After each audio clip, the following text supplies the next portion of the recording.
Now, let's talk about Porsha Williams. I know a lot of you absolutely adore her, and rightfully so. She's got a huge fan base that stands by her no matter what.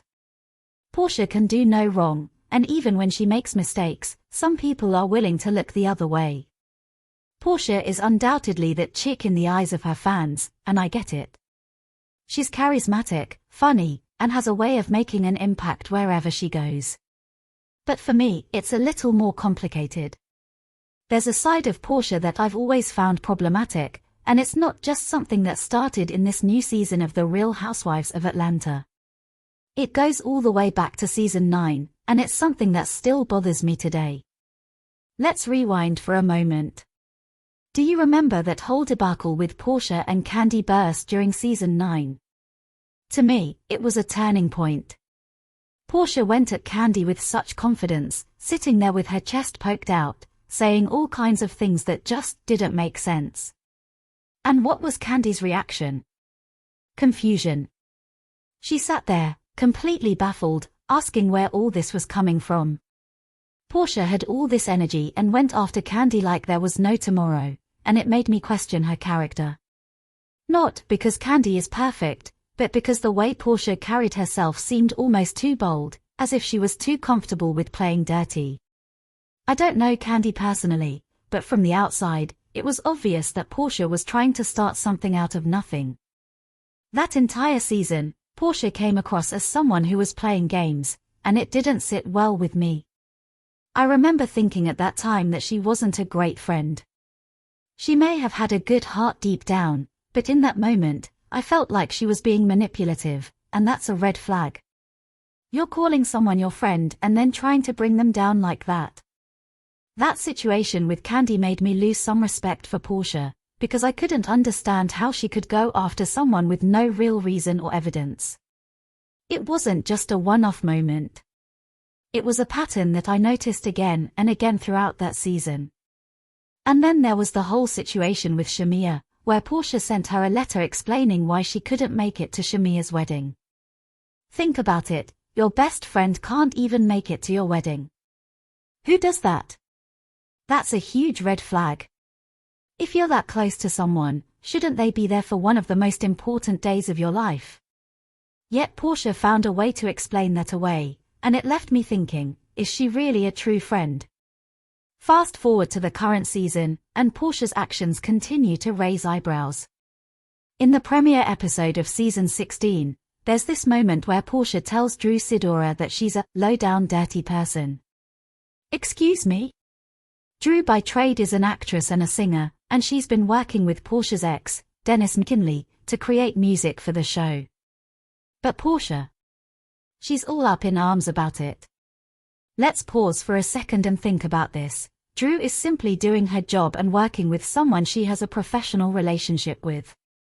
If Drew wants to film with Dennis and showcase that part of her story, why is Porsha making such a big deal out of it?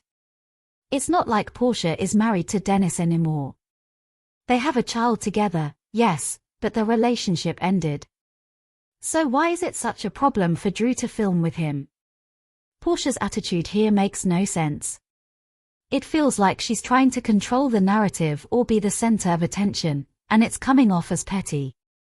Yes, she's doing her thing with Simon Guobadia, but why should Drew be restricted from working with Dennis just because they have a professional connection? If Porsha were working with a random producer or anyone else, I doubt she'd be so upset. But because it's Dennis, she's making it a huge issue. And to me, that speaks to a deeper insecurity. It's like she can't stand the idea that someone else might be involved with her past or her life, even if it's in a professional capacity. That's not how a grown woman should be behaving. One thing I've realized over the years about Porsha is that she's not a girl's girl. She's just not. She's the type of person who will celebrate you only when you're not doing better than her. She'll cheer you on when you're on the same level, but the moment you start surpassing her, that's when the jealousy sets in. She doesn't seem to want to see other women succeed, especially if it means they're doing better than her. And I know this is a controversial take because, like I said earlier, Porsha has a huge fan base that will defend her until the end. But if you take a step back and look at her actions over the years, it becomes clear that she has a hard time supporting women when they're excelling in ways that she isn't. There's a scene in the current season where Porsha has a sit-down with Shamia, and it's awkward.